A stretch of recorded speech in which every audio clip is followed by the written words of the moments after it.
Fala turma, beleza com vocês? Estamos trazendo aqui o vídeo parte 2 da obra aqui da Clínica de Santa Luzia, que a gente veio fazer todo o sistema de aterramento, todo o sistema de SPDA 100% estrutural e vou mostrar para vocês como é que tá. Vamos dar uma conferida. Olha só o que é que tá interessante aqui, como a nossa obra evoluiu. Se você não assistiu o vídeo 1, volta, assiste o vídeo 1 que está aí nas nossas redes. Então aqui a gente já está começando a subir parede e a gente veio na primeira vez para realizar as primeiras medições desses pilares, né? E agora a gente está vindo para fazer a entrega final para o nosso cliente de que de fato ele vai conseguir aí utilizar a própria estrutura como um SPDA, como um aterramento estrutural. Então a gente fazendo aqui esse procedimento, a gente percebeu algumas coisas que foi interessante. Quem lembra aí do vídeo 1 vai lembrar. A gente utilizou como ponto base de medição esse ponto aqui, ó. Esse aqui foi o ponto base de medição e a gente veio agora para fazer a medição dessas pilastras aqui da parte de trás, né? Nessa segunda parte da entrega do serviço. Aqui vocês devem estar percebendo que tem um vergalhão, né?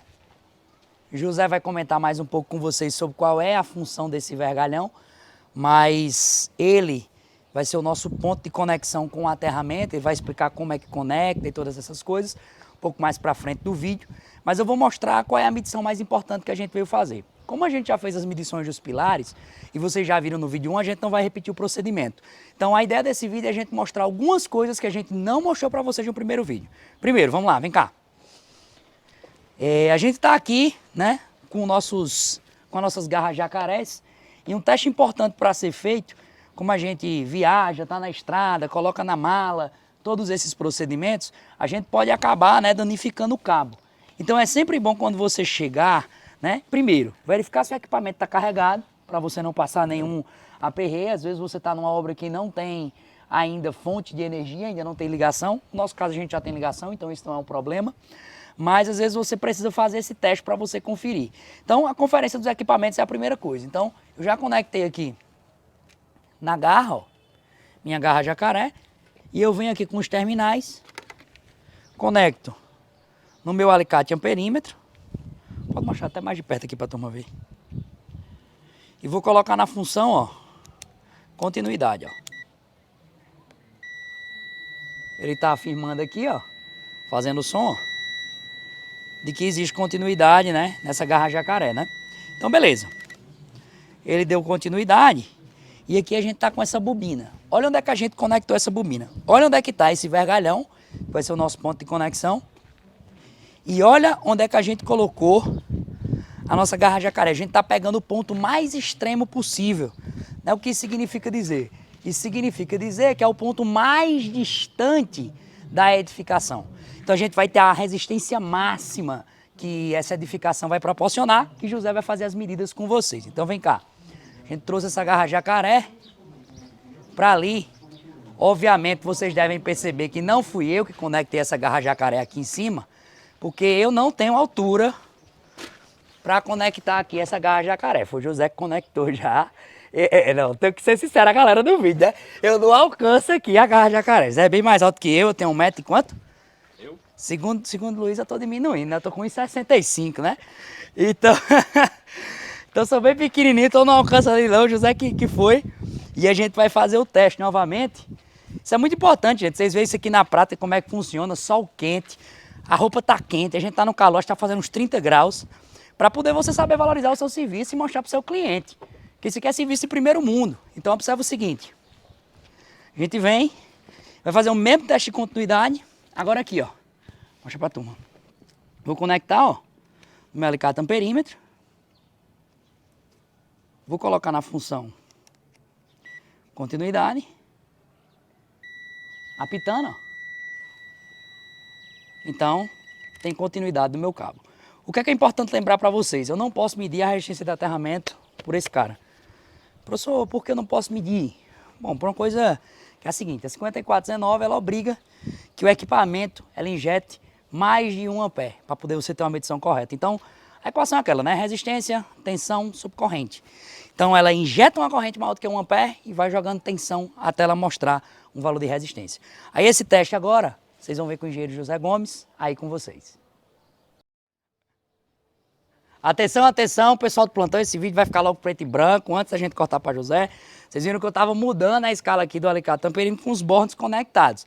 A gente está fazendo esse teste porque não existe tensão. Então, pelo amor de Deus, quando vocês estiverem prestando um serviço, não inventem de alterar a escala, certo? Enquanto vocês estiverem fazendo uma medição com algo energizado. Como está tudo desenergizado, não tem tensão, não tem corrente, a gente pôde mexer na escala do alicate tamperímetro. Mas o procedimento correto é já deixar na escala e ligar. Para fins didáticos, a gente utilizou para poder você ver onde é que fica a chave seletora e etc. Vamos cortar então agora para a medição. Fala pessoal, estamos aqui concluindo essa obra aqui da Policlínica e eu vou comentar com vocês sobre o funcionamento desse vergalhão aqui, ó. Esse cara é o nosso BEP, que é o barramento de equipotencialização. Ele vai servir como referência para a gente ter acesso a todo esse aterramento estrutural que foram feitas as medições. E como a gente vai usar esse vergalhão, é preciso que a gente entenda que ele precisa estar muito bem conectado à estrutura de ferragem da edificação e a gente precisa garantir que existe continuidade desse vergalhão para os demais. E por isso que a gente precisa fazer um teste de continuidade dele com relação a todas as colunas, toda a parte de ferragem estrutural. Como nós já fizemos todos os testes, enquanto essa parte da edificação aqui, ó, essa parte de trás, ela não estava construída, nós usamos esse ponto aqui como conexão, esse ponto, para fazer todos os testes com a edificação. Tem um ponto aqui na ferragem que ele está lixado e a gente usou esse ponto para fazer os testes de continuidade com a primeira parte da estrutura. E agora a gente veio para concluir com essa segunda parte que está construída, agora já com o BEP localizado e instalado. Portanto, para que a gente não precise repetir todas as medições, como desse ponto para o restante já está garantido que existe continuidade, a gente fez as medições do mesmo ponto para o restante dessa edificação e fizemos alguns testes aqui do BEP, né, do nosso barramento, com essa parte da edificação. Mas o mais importante é garantir a conexão do BEP com o ponto mais distante. Porque se ele está pegando para o ponto mais distante possível, a gente pode garantir que, como existe continuidade entre todos os pontos da estrutura, também vai existir continuidade com os pontos mais próximos. E por causa disso, a gente fez esse teste final. É uma garantia, né? Mesmo que, de acordo com as leis da continuidade, seguindo a lei de Ohm, como o Ives já falou, todos os pontos estão conectados porque apresentaram continuidade, relação de tensão e corrente. Então, isso aqui é só uma garantia, né? Uma redundância, uma segurança de que existe conexão real entre esse ponto, que é o nosso acesso, até o ponto mais distante. E como o Ives já mostrou, esse ponto está conectado à coluna que tem como referência P23. Essa coluna, ela é a primeira coluna, né, da frente da edificação e ela é o ponto mais distante que a gente tem da ferragem aqui com o nosso barramento de equipotencialização. Só para mostrar a vocês um teste rápido sobre o nosso equipamento, que é o milhomímetro. Eu vou conectar aqui os terminais do nosso borne de referência, que é esse que está conectado ao BEP, e os outros terminais são da nossa bobina, certo? Que vai pegar a coluna P23 que está lá na frente. Eu vou ligar o equipamento e aí vou dar start no teste para nós vermos qual é o valor. E ele está dando aqui 19,5 miliohms, certo? A corrente que ele está injetando é uma corrente de 1,125 aí, amperes. Ou seja, a nossa resistência que está aí em 19,5 miliohms, ela é uma resistência que está muito abaixo do que está previsto por norma, que é a resistência de 1 ampere. Portanto, garantindo que nossa edificação completa tem uma resistência de aterramento muito baixa, né? Facilitando o escoamento da corrente em possíveis descargas atmosféricas. O vergalhão, ele está aqui disposto com 1,5 m acima do solo, mais ou menos a altura de Ives, como ele estava falando. Esse 1,5 m aqui, ó, do piso até o topo dele, e esse vergalhão ele foi conectado à estrutura formando um L. Ele tem 1,5 m para cima e 1,5 m aqui na horizontal. Na horizontal, ele vem em conexão com a viga baldrame que está aqui dentro. E a conexão foi feita com 6 conectores do tipo conector galvanizado a parafuso, que ele funciona como uma alça, em que os dois vergalhões vão entrar, o vergalhão do nosso BEP e o vergalhão da estrutura, e por baixo ele vem uma cinta para fechá-los, certo? Aí os parafusos pegam aqui embaixo para apertar e garantir essa conexão. Foram 6, né? 2 na ponta, 2 no centro e 2 nessa curvatura, garantindo essa conexão que o nosso querido Odaí, que é o cara que está à frente dessa parte do fechamento das vigas, né, das amarrações, fez com tanta excelência. Beleza?